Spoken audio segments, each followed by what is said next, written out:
वैसे इंग्लिश हिंदी क्या रहे? हिंदी में मिक्स चलो ठीक है। मधु सर, पहला सवाल, एक प्रमोशन, जब आप फिल्म के प्रमोशन पे जाते हैं, आप प्रमोट करते हैं, वो कितना थकाने वाला होता है, एक ही सवाल का अलग अलग तरीके से जवाब देना? अब तो आदत सी हो गई है, क्योंकि इतने सालों से ये एक क्या हो रहा था कि आज की तारीख में ऐसा हो गया है कि फिल्म के अलग डेट्स होते हैं और प्रमोशन के अलग डेट्स होते हैं। तो आज के दिन में जो प्रोड्यूसर होता है वो आपको साइन करता है, चलो 60 दिन आपके एक्टर की साइन करता है, तो बोलता 40 दिन मेरे प्रमोशन के। तो प्रमोशन एक हिस्सा हो गया है सिस्टम का हमारे। और रियलिटी शो में जाना, अलग अलग सिटी में जाना, सिटी टूर हो गया, ये हो गया, कॉलेजेस में जाना, ये करना पड़ता है क्योंकि आपको एक आईबॉल चाहिए। आज जहाँ पे आपके 100 चैनल आपके हाथ में हैं, उसके बीच में आपको कहीं ना कहीं अपने आप को उजागर करना पड़ता है। तो ये प्रथा है और ये सबको फॉलो करना पड़ता है। और जिस दिन में 15-15 इंटरव्यू हो जाते हैं, 10-10 इंटरव्यू हो जाते हैं, तो ये आदत सी हो जाती है। स्लोली ग्रेजुअली आप सीख जाते हो कि इस तरह के प्रमोशन आपको करने पड़ते हैं। आई थिंक हमें शूटिंग से ज़्यादा डेट्स प्रमोशंस के लिए देने पड़ती हैं, which I am not very fond of promotions. मुझे लगता है कि एक तो फिल्म बनाओ, you know, for the whole team, वो अपने आप में एक इतनी बड़ी जद्दोजहद होती है। उसके बाद उसको प्रमोट भी करो, मतलब लोगों तक उनके सामने जाके रखो कि भाई बनाया है हमने, कुछ आके देख लो। मुझे ये चीज़ें थोड़ी सी मुझे वो ज़माने अच्छे लगते हैं जब फिल्म बनाते थे और लोग, वो अपने आप में ही काफ़ी होता था और लोग आके फिल्मों को एंजॉय करते थे। थकान ऑफ कोर्स हो जाती है क्योंकि हम हर किसी से वही बात कह रहे हैं, हज़ारों बार कह रहे हैं, तो थकान तो हो जाती है। बट एक चलन चला हुआ है तो हम भी उससे दूर नहीं भाग सकते। टाइटल की मैं बात करूँ, इंदु सरकार की, नो, जिस वक्त आपने टाइटल सोचा रही हो, started working on the project, क्या जहन में था ये सिर्फ एक हिंदू सरकार होना ही इतना सब कुछ विवाद और इतना बवाल मचा देगा, सिर्फ हिंदू सरकार होना? भाई हम तो हमारी हिंदू सरकार की बात कर रहे हैं, विवाद जिन्होंने किया उनकी तो बात ही नहीं कर रहे हम।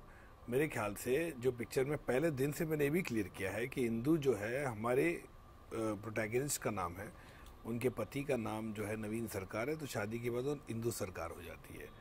अब लोगों ने इसका अलग मतलब लेके इस तरह का जो ट्रेलर को देख के बवाल खड़ा किया है, बहुत ही गलत है। क्योंकि हम एक अच्छी कहानी बोलना चाहते हैं और जो मैंने हर पिक्चर में कहा है, और इस वक्त ये है कि हमने दिखाया कि इमरजेंसी का एरा है, बैकड्रॉप है उस वक्त पे क्या हुआ था 1975 और 77 के बीच में 21 महीने में, और इस तरह का विवाद जो शुरू हुआ है। तो मेरे ख्याल से फिल्म को देखनी चाहिए स्टोरी के हिसाब से कि क्या स्टोरी। और हिंदू सरकार जो है हमारी काल्पनिक स्टोरी है, जो कीर्ति और तोता की जर्नी है। मतलब चांदनी बार से लेकर अब तक की अगर मैं बात करूं, जितना भी सिनेमा आपने बनाया बहुत एक मैसेज और पैगाम लेके आता है। हिंदू सरकार भी यकीनन कुछ ना कुछ बताएगा जो आज की जनरेशन को पता नहीं है। डेफिनेटली बताएगा। मेरे ख्याल से वो उनको सीखने मिलेगी इसमें कि एक फ्रीडम, एक जो कितना इम्पोर्टेंट होता है किसी हिंदुस्तानी के लिए। उस वक्त जो सप्रेस किया गया था, या उस वक्त जो कर्बिंग ऑफ, जैसे प्रेस की पाबंदी, प्रेस में पाबंदी लगाई दी गई थी, या लोग अपना खुलकर जो अपना पॉइंट ऑफ व्यू नहीं रख सकते थे, या सरकार के विरुद्ध कोई भी पेपर में छपता नहीं था, तो वो सब चीज़ें आज कितनी मायने हैं 42 इयर्स के बाद हम देखेंगे इसमें। और ये चीज़ आपको बहुत ही सिखाएगी। मेरे ख्याल से एक ऐसा अध्याय जो उस वक्त हुआ था वो बहुत कम जनों को मालूम है आज की जनरेशन को। इमरजेंसी उनको वो पूरा समरी देगी, इमरजेंसी पूरा उनको समझाएगी। उस वक्त मैं शायद ये नहीं बोला कि मैं इसका इनसाइक्लोपीडिया देने वाला है फिल्म में कि हर चीज़ आपको पता चलेगी, ऐसा बिल्कुल नहीं है। लेकिन कुछ घटनाएं, कुछ चीज़ें, कुछ लम्हे उस वक्त पे जो बीते थे, मैंने कोशिश की है इसको 2 घंटा 9 मिनट की पिक्चर में डालने के लिए, जो इंदु के पॉइंट ऑफ व्यू से बताई जाएगी। Casting plays a very important part है ना। नील की अगर मैं बात करूं, जिस तरह के किरदार में उन्होंने शायद ऑडियंस ने कभी नहीं देखा होगा, वो किसका आइडिया मधुर, और कैसे सोचा आपने उनको, उस इमेजिन कैसे किया कि मैं ये शक्ल सूरत में आपको देखूं?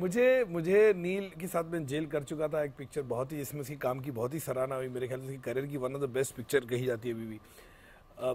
मुझे वो आया मिलने के लिए, कोई शादी, अपने उसकी शादी का इनवाइट देने के लिए।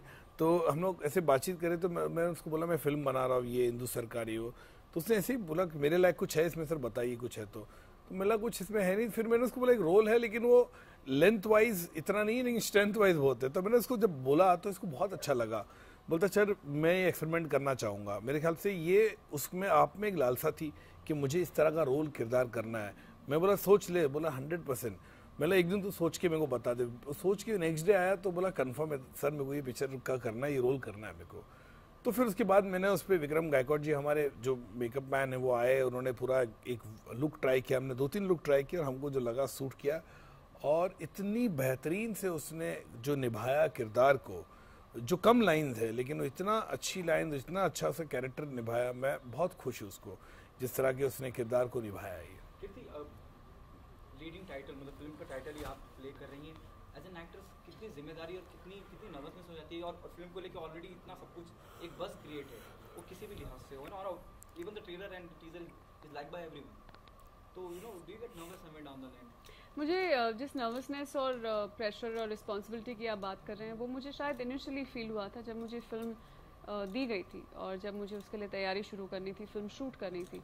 आई think that's where I felt the real pressure, if I would say, कि कैसे होगा, पूरी फिल्म मेरे ऊपर है, और of course we have other people in the film, but काफ़ी कुछ फिल्म का काफ़ी मेजर हिस्सा मेरे कंधों पर है।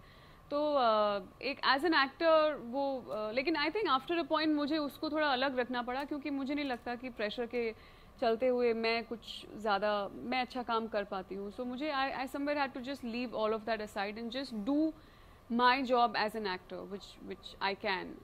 अभी जो रिस्पॉन्स आ रहा है ट्रेलर को लेके, तो मुझे प्रेशर, ऑनेस्टली मैंने अपना काम कर दिया है, तो मुझे अभी इतना प्रेशर नहीं है कि क्या होगा, कैसे होगा, लेट्स सी।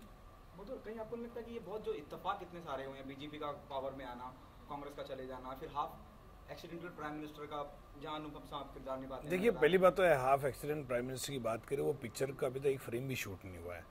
वो पिक्चर अगले साल बनेगी, तब होगा, क्या होगा मेरे को तो पता भी नहीं इसके बारे में, जितना मैंने सुना है। और जहाँ तक कि ये सवाल है, ये पिक्चर बनाने का, मेरा सवाल बनाने का, देखिए मधुर भंडारकर ने हमेशा फिल्में वही बनाई जो समाज का आईना है, समाज की चीज़ों को दिखाता है। मैंने ऐसा नहीं कि मैं बहुत ही कैंडी फ्लॉस फिल्में बनाता तो सडनली उठ के मैं इमरजेंसी फिल्म बना रहा हूँ, वैसा बिल्कुल नहीं है। दूसरी बात ये है कि ये कौन डिसाइड करेगा कि मैं कौन सी फिल्म बनाऊँ बोल के, ये तो मैं खुद डिसाइड करूँगा मेरे को कौन सी फिल्म बनाऊँ बोल के। और ये जो ऐसा सब्जेक्ट, ऐसा इशू, मैं as a film maker period film हमेशा बनाना चाहता था। 70s का मैं दर्शक का फ़ैन रहा हूँ, उस टाइम का, पंचम दा का, लता दीदी, किशोर दा। तो मुझे अच्छा लगा कि मैं वो उस एरा को आपस से उजागर करूं, आपस से लाओ।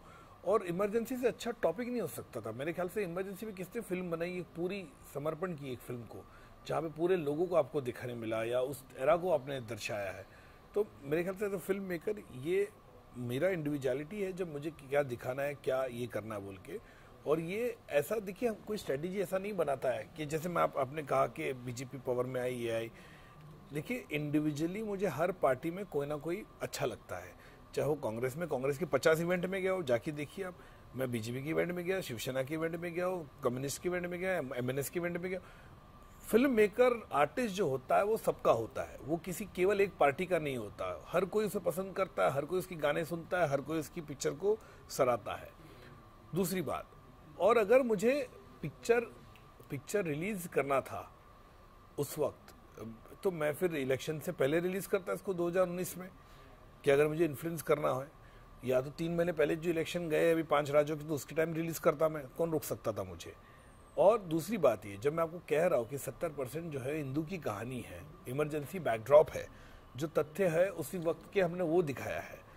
अगर स्पॉन्सर्ड होता या किसी से इन्फ्लुएंस होता तो फिर 100% बनाता ना पिक्चर में, तो फिर मैं शर्माता क्यों, मैं तो 100% फिल्म बनाता। भाई हम बनाई है हमने फिल्म, चलो।